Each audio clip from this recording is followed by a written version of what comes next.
Olá, sejam bem-vindas a mais uma aula do Dr. Parto Responde.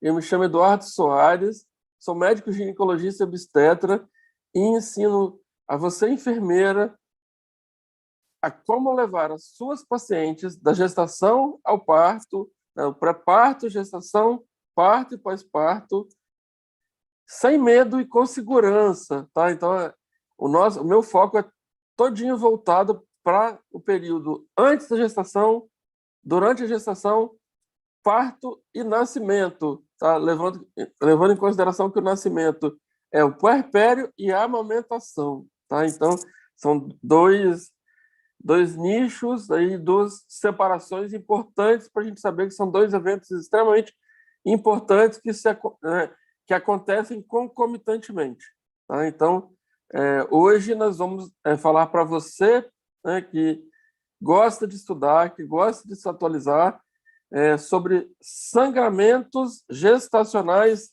anormais.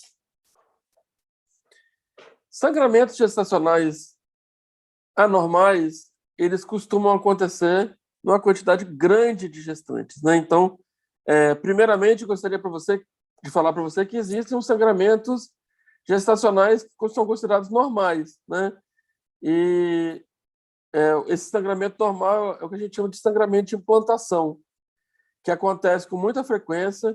Em torno de 50% das mulheres gestantes no primeiro trimestre têm um pequeno sangramento, tá? Esse sangramento é o sangramento de implantação do concepto uterino, né? O bebê, né? O saquinho gestacional que está se tornando embrião ali, ele entrando na carne do útero, ele causa um sangramento que a gente chama de sangramento de implantação. Normalmente é um sangramento pequeno, autolimitado, com um pouquinho de cólica, mas que ele passa espontaneamente, sem remédio algum, tá? E que muitas vezes gera uma apreensão muito grande, mas da mesma forma que ele vem, ele vai sem necessidade de fazer nada, tá? Ele é um sangramento assim, de pouca quantidade e de poucos dias, tá? Os sangramentos anormais, não. Eles são sangramentos relacionados a patologias gestacionais. Esses sangramentos, gente, eles são divididos didaticamente em duas partes. Os sangramentos de primeiro trimestre ou sangramentos de primeira metade da gestação e sangramentos de terceiro trimestre ou sangramentos de segunda metade da gestação.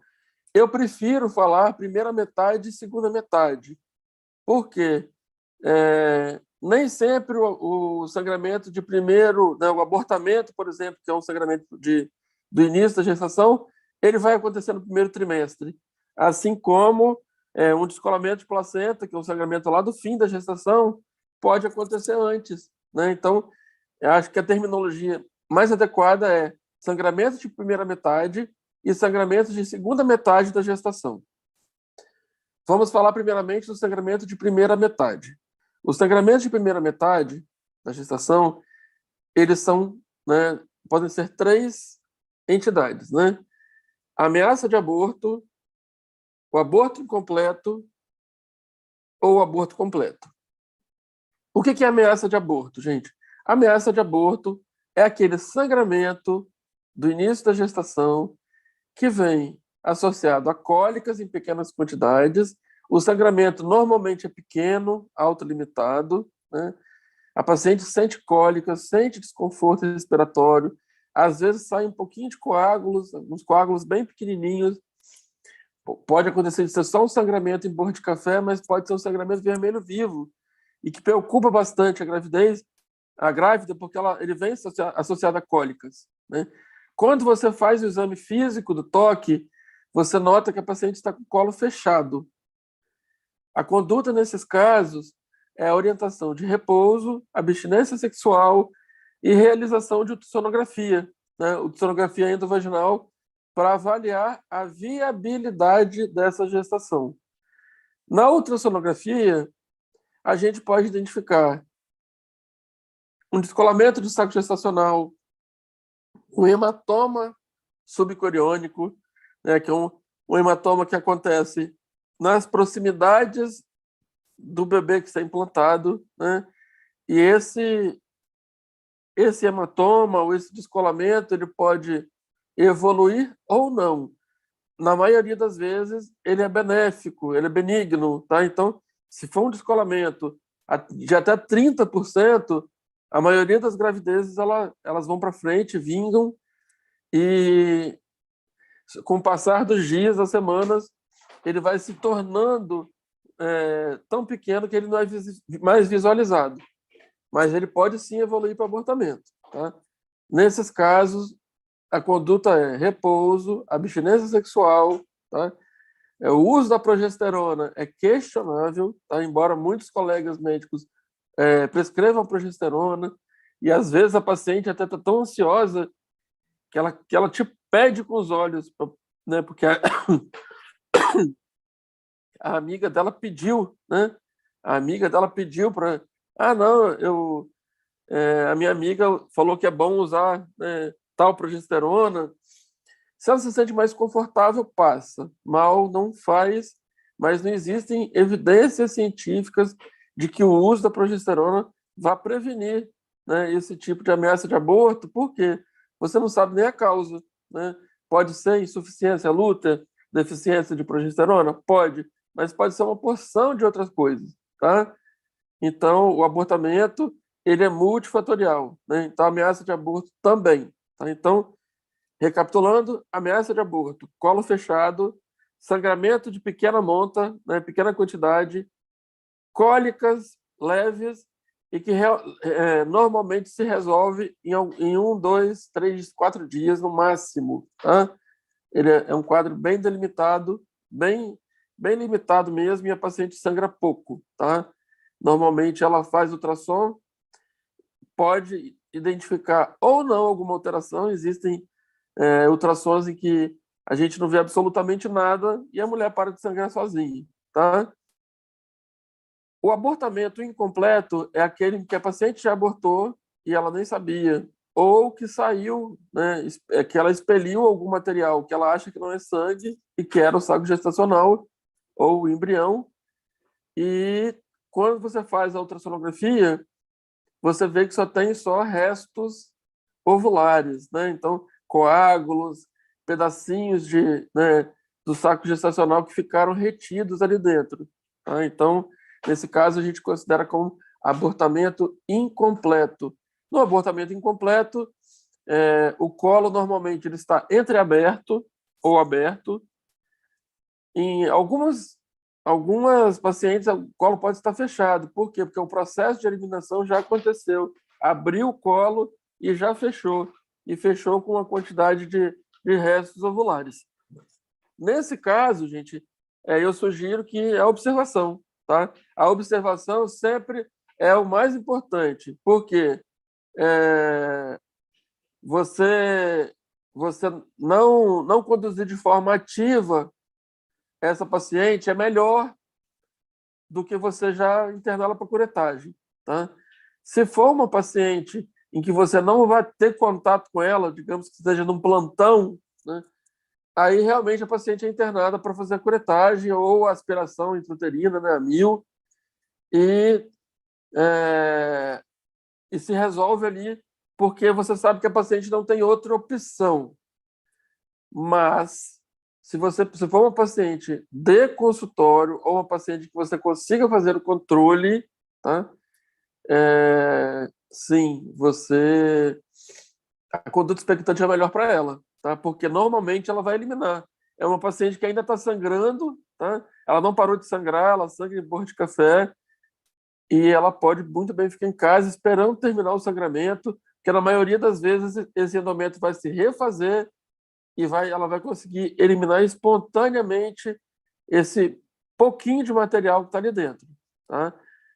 Normalmente o endométrio, né, que é a parte interna do útero, fica grossa. Então você acompanha ela terminar de sangrar, e nos casos em que ela já não estiver sangrando e que o endométrio ainda estiver muito heterogêneo, muito espessado, aí sim você decide pela curetagem ou pela aspiração manual intrauterina, devido aos riscos, né, que esse material pode gerar na paciente, tá? precisa ficar atenta a algum sinal de febre, né? Ou algum mau odor, né? Um odor fétido vaginal que pode acontecer, porque aí são sinais e indícios de aborto infectado, mas na grande maioria das vezes o aborto incompleto ele também é autolimitado, ele também em alguns dias, né? 4 até 7 dias, assim, a paciente para esse sangramento espontaneamente, faz ultrassom e viu que eliminou tudo, tá? Então, a conduta expectante ela é possível, ela é a mais recomendável, mas nem sempre ela é a melhor para cada situação, tá? Então, a paciente que não fez pré-natal com você está de plantão e que você não sabe mais o destino dessa paciente, o ideal é que o médico mesmo interne essa paciente que faça a curetagem, tá? Então, é importante você saber a diferenciação disso, tá? E o aborto completo é aquele que a paciente chega no serviço e já eliminou o feto. Às vezes ela chega com o feto na mão, né, numa sacolinha, ou às vezes ela chega com eliminando, né, e sai tudo, o colo está aberto, né, o sangramento é um sangramento vaginal importante, é um sangramento bem grande, e as cólicas são muito fortes, e ela elimina o concepto de forma integral ali, e você vê, né, o abortamento. Quando você faz a ultrassonografia, você identifica que não há nenhuma alteração intrauterina e que não existe gestação nem indícios de qualquer restos, né, ovulares, e a paciente eliminou por completo. Isso é o que a gente chama de abortamento completo. Existe uma entidade, né, existe uma, uma questão dentro da obstetrícia, da primeira metade, que a gente chama de aborto retido, né? Então, assim, na verdade, o nome que se dá é entidade mesmo, né? Então, é a entidade aborto retido. O aborto retido, ela é uma condição, assim, extremamente desgastante, tanto para o médico, como para a equipe de saúde, como para o paciente. Porque com o advento da ultrassonografia, a gente conseguiu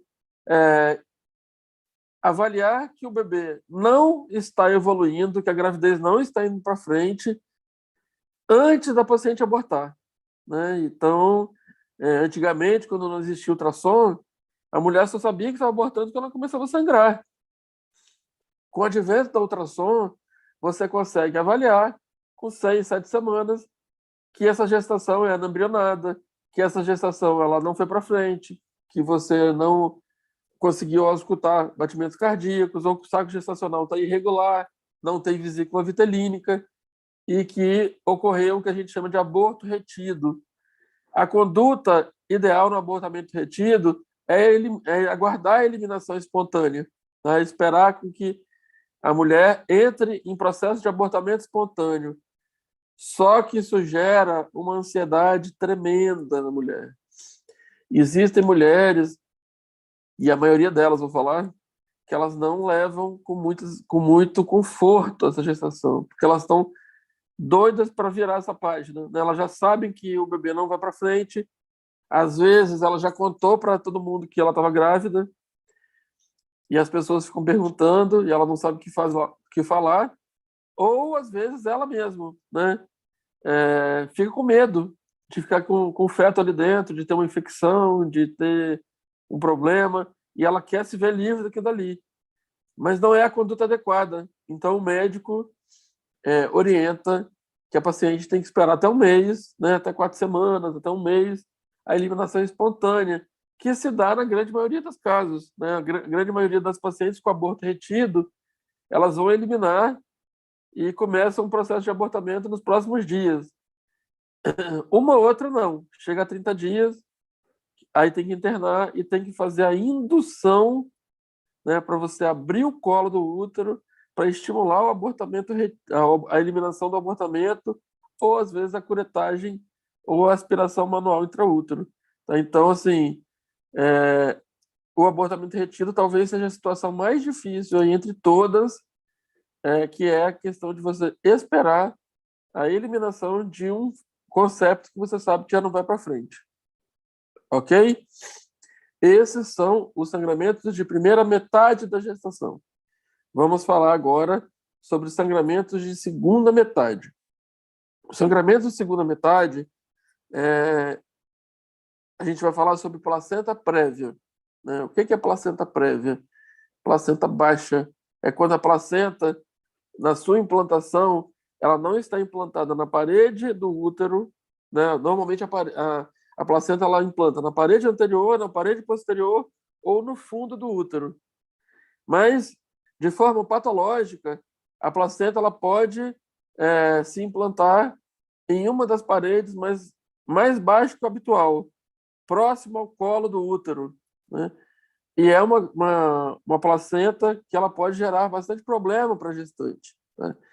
Primeira coisa que eu quero falar para vocês é que até 20 semanas, né, devido ao fenômeno de migração placentária, não há diagnóstico de placenta prévia, de inserção baixa de placenta, antes de 20 semanas. Então, se você ler em um laudo de ultrassonografia de uma paciente com 14 semanas, com 16 semanas, que a placenta está baixa, você desconfia do ultrassonografista, tá?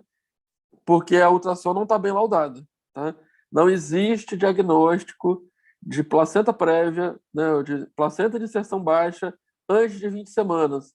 Ela é uma patologia que a gente só pode diagnosticar após 20 semanas, tá? Então, depois disso, antes disso, a placenta pode migrar.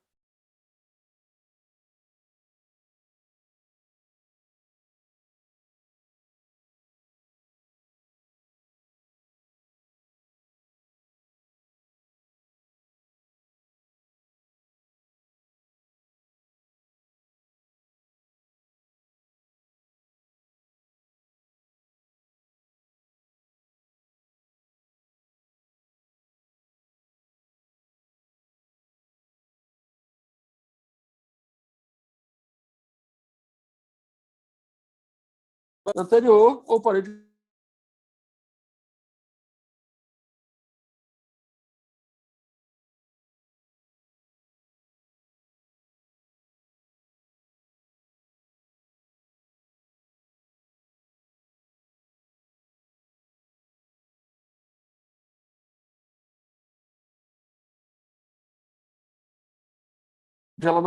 Ela chega perto do colo do útero, mas ela não oclui o colo do útero.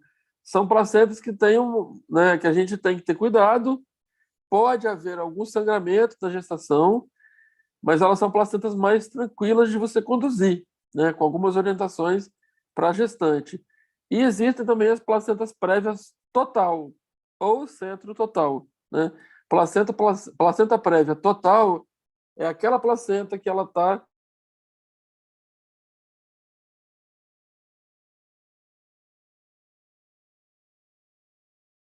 são extremamente problemática, porque ela causa sangramentos e sangramentos grandes, tá? Quais são as características do sangramento de placenta prévia? São sangramentos vermelho vivos, né? Normalmente são sangramentos que até grandes, né? E que eles são indolores, né? Ou seja, a paciente não sente dor, o útero não está contraindo. São sangramentos que eles vêm do nada, né? A paciente não sente cólica e contração. São sangramentos que vêm e sangramentos indolores. Da mesma forma que vem, ele para, mas ele pode voltar. Então, a paciente que tem uma placenta prévia total, que é essa placenta aqui, está na frente do colo do útero, é uma paciente que precisa de repouso, ela não pode pegar peso, ela não pode ter relação, que é uma placenta que, se não sangrou, pode sangrar a qualquer momento. E existe aquela placenta centro total, ou seja, o colo do útero está aqui, a placenta ela cola assim, ó, numa beiradinha do colo do útero e pode ocluir parcialmente o colo do útero. São placentas também problemáticas, tá? Porque podem causar sangramentos, sangramento com as mesmas características, sangramentos vermelhos vivos, indolores, e que a paciente ela tem que ficar em repouso em casa, tá? Às vezes, gente, a paciente sangra tanto que ela precisa ser internada. Ela precisa ser colocada de repouso hospitalar, com as pernas para cima, com reposição de soro, né, por hipotensão, porque sangrou muito, tá? E acompanhamento com sonografia, tá? Então, assim, o sangramento de placenta prévia é um sangramento que, embora você consiga levar, na maioria das vezes, existem gestantes que elas necessitam de internação e até de transfusão sanguínea, de tanto que elas sangram. E se você notar que a paciente está sendo espoliada demais devido a esses sangramentos, você tem que preparar a paciente para a interrupção da gestação antes do termo. As pacientes com placenta prévia total, que são aquelas que estão em cima do colo do útero, a placenta prévia total é uma das indicações absolutas de cesariana, ou seja, não se permite o parto normal na paciente com placenta prévia total, tá? É uma das indicações absolutas de cesariana, porque o colo do útero abre, a paciente entra em trabalho de parto e a placenta se solta. Então, é uma condição com a morbidade, com a mortalidade muito grande, tanto para a mãe e principalmente para o concepto. Soltou a placenta, fica sem oxigenação e o bebê pode morrer. Tá? Então, placenta prévia total é igual a cesariana. As outras placentas prévias, como a placenta centro-total ou a placenta marginal, elas permitem um parto normal. Tá? É um parto normal de gestação de alto risco, né?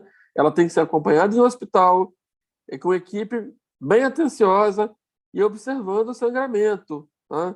Se a paciente não vai ter sangramento durante o trabalho de parto e também depois do parto, com atenção especial para a dequitação, para a saída da placenta, porque são placentas que elas são patológicas, né? Elas estão ali fora do lugar, não é à toa.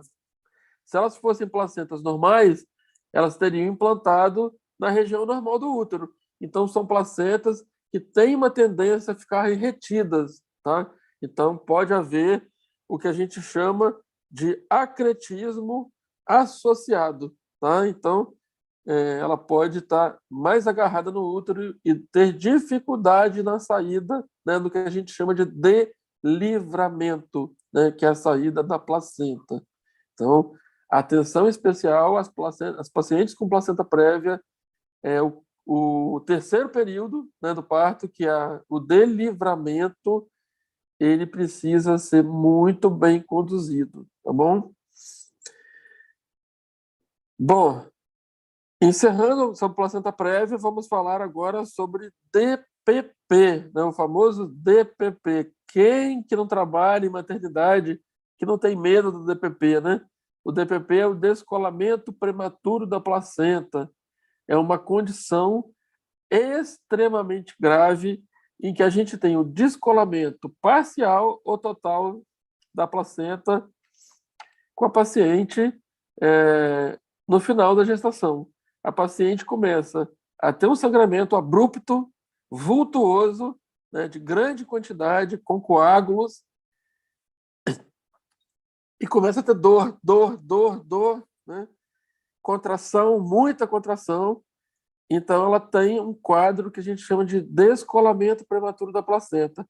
Normalmente, ela chega no hospital sangrando muito, com muita cólica.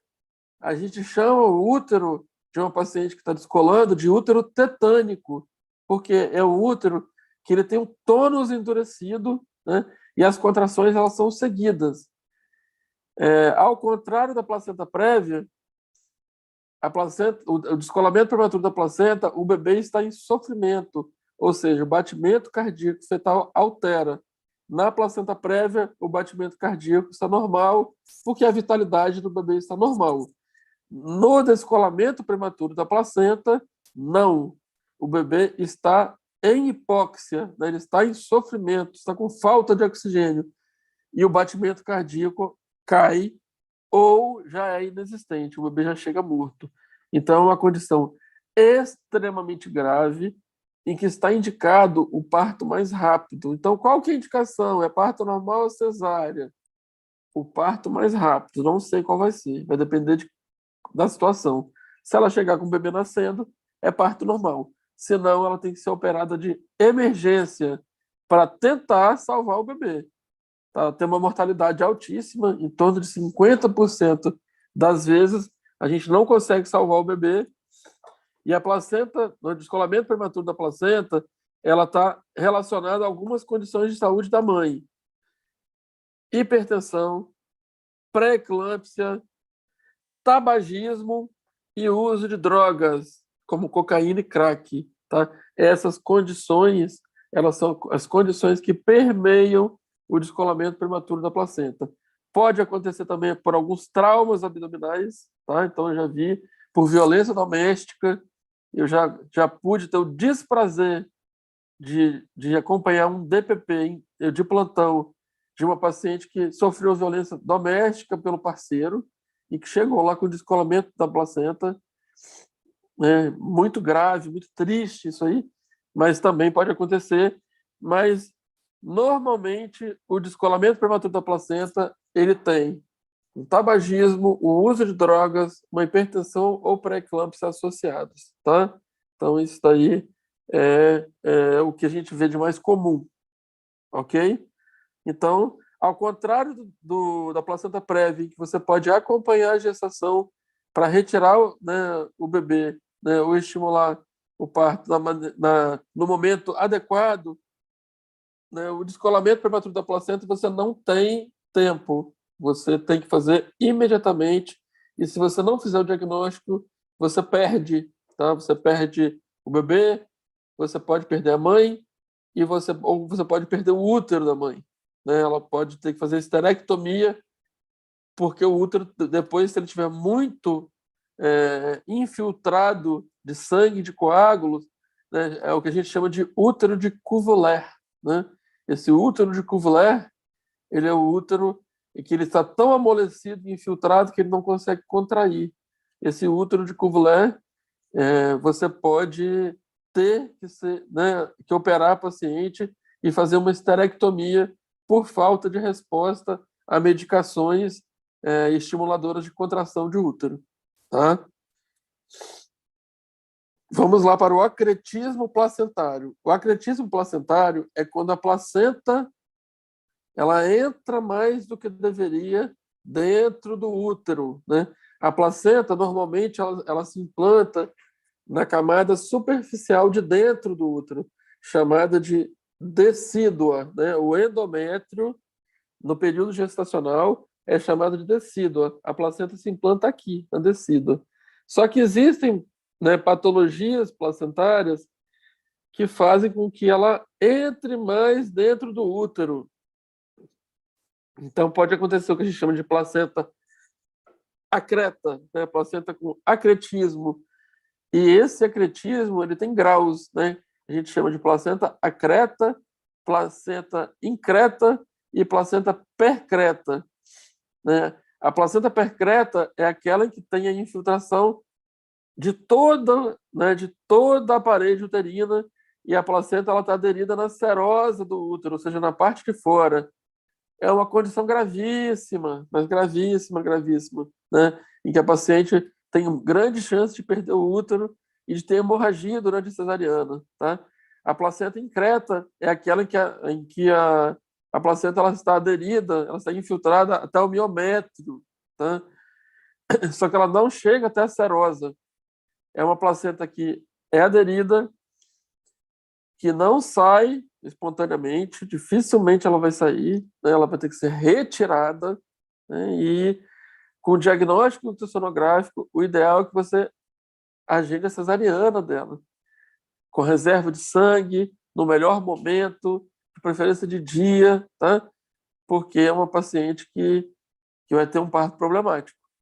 E a placenta acreta é aquela placenta que ela está infiltrada a um pouco mais do que apenas a decídua, né? Ela agarra ali entre a decídua e o miométrio, e ela fica com partes aderidas ali no miométrio, e a placenta pode até sair, mas ela sai de maneira parcial, também causando sangramento e também podendo causar retenção de restos placentários, né? Então, é uma paciente que pode até parir de parto normal, mas a placenta pode ser que não saia totalmente, você precisa depois de fazer uma curetagem para retirar esse quantitativo de restos que ficou, né?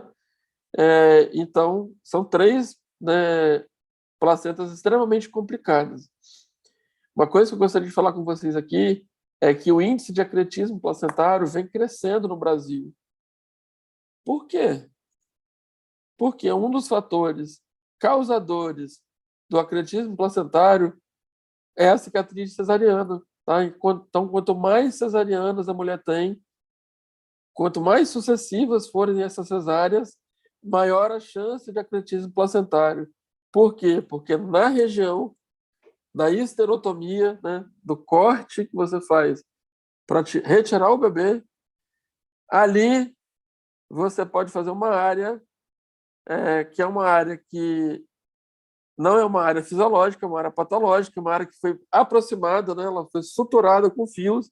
Aquela área ali, ela faz com que a placenta tenha uma aderência anormal e, com isso, ela se torne uma placenta acreta.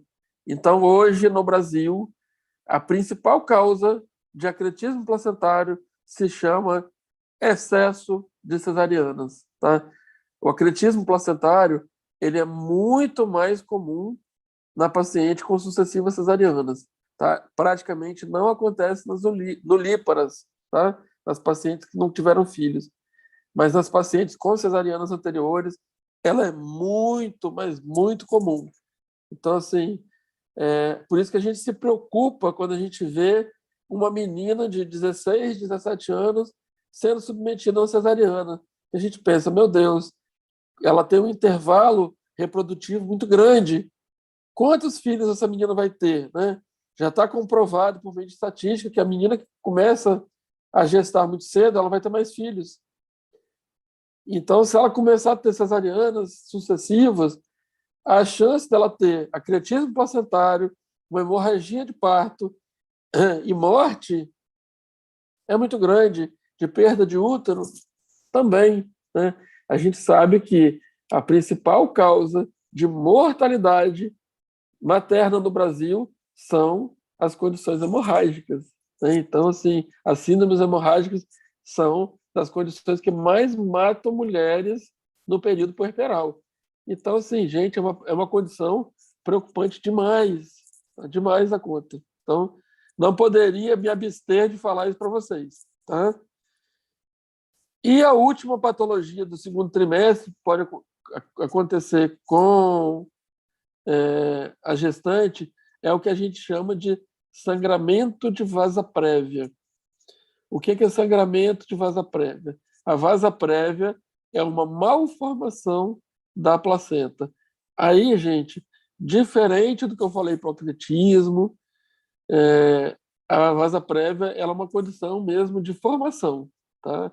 São vasos do cordão umbilical que chegam até o leito placentário antes da hora, né? Então a gente vê vasos sanguíneos totalmente soltos, né? Do que a gente chama de gelatina de Wharton, né? Que é aquela gelatina que envolve o cordão umbilical e que se implantam na placenta fora do disco placentário, né? Então, outro dia mesmo eu vi uma no hospital de trabalho que assim uma placenta bem interessante, sabe? Do ponto de vista científico, né?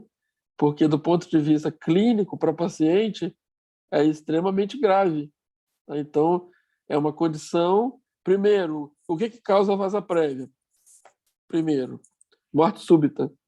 Uma vasa prévia pode romper intraútero e o bebê morrer do nada, né? Então, graças a Deus, gente, que vasa prévia é muito raro, né? A gente vê muito pouco, né?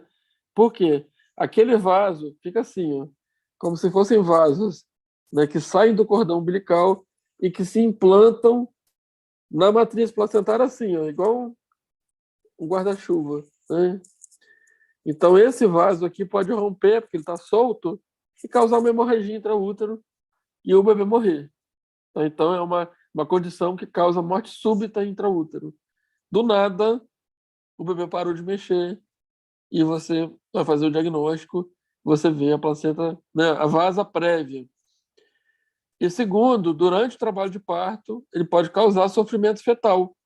Por quê? Pode causar microsangramentos durante o trabalho de parto, devido às contrações, né, devido à intensidade do trabalho de parto, e você dá diagnóstico através de alterações do batimento cardíaco ou até de sofrimento fetal.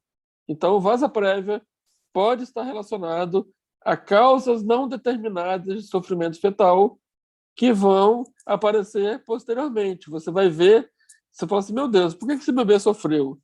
Quando a placenta sai, você identifica que era uma condição de vasa prévia, mas que o bebê conseguiu nascer, né, de parto normal. Ou aquela paciente que você teve que, de forma emergencial, realizar a cesariana dela, e quando você faz a extração manual da placenta, você identifica a patologia da vasa prévia. Tá? Então, uma condição realmente bem grave e muito pouco diagnosticada. Tá? Inclusive, os ultrassonografistas, eles não têm uma visão, a maioria deles, né, para a vasa prévia. Já ouviram falar que a gente só descobre, a gente só acha aquilo que a gente sabe que está procurando?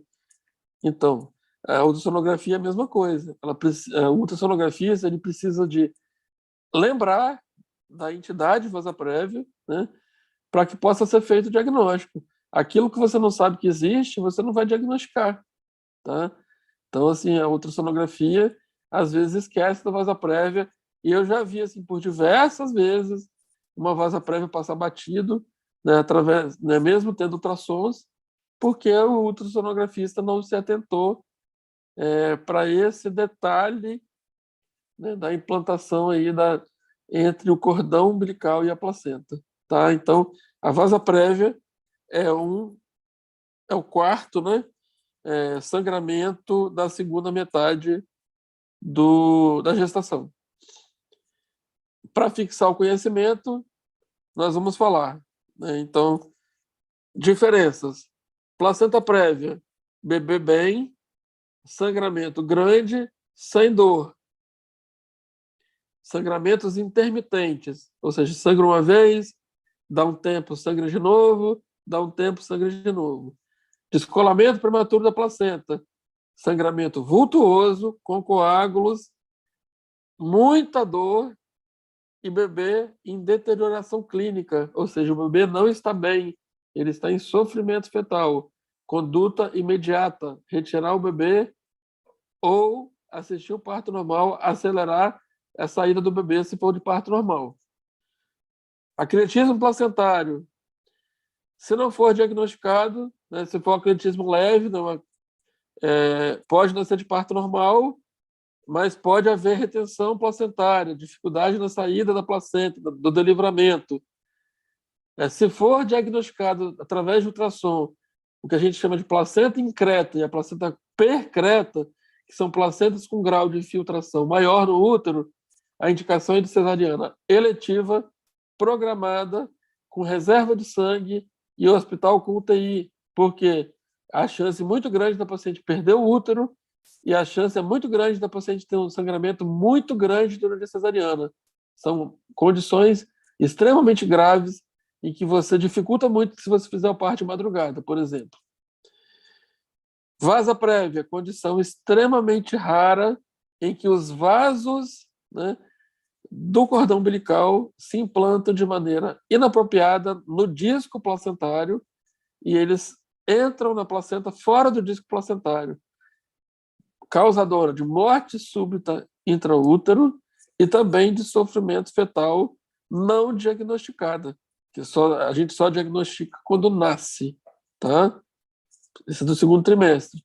Primeira metade, né, ou primeiro trimestre, abortamento completo, concepto totalmente eliminado, ultrassom não mostra mais nada, porque já saiu, a gestação já foi resolvida. Abortamento incompleto, sai parte do concepto, o paciente está com o colo entreaberto e ainda sangrando. Você visualiza na ultrassom restos placentários que podem ser eliminados espontaneamente ou não.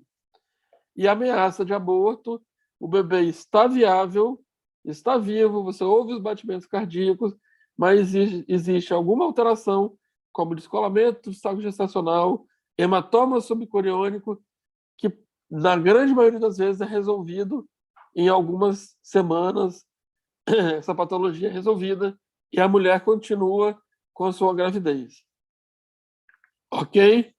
Com isso, a gente encerra o nosso bate-papo a respeito de sangramentos gestacionais anormais e desejo a vocês um forte abraço e até a próxima.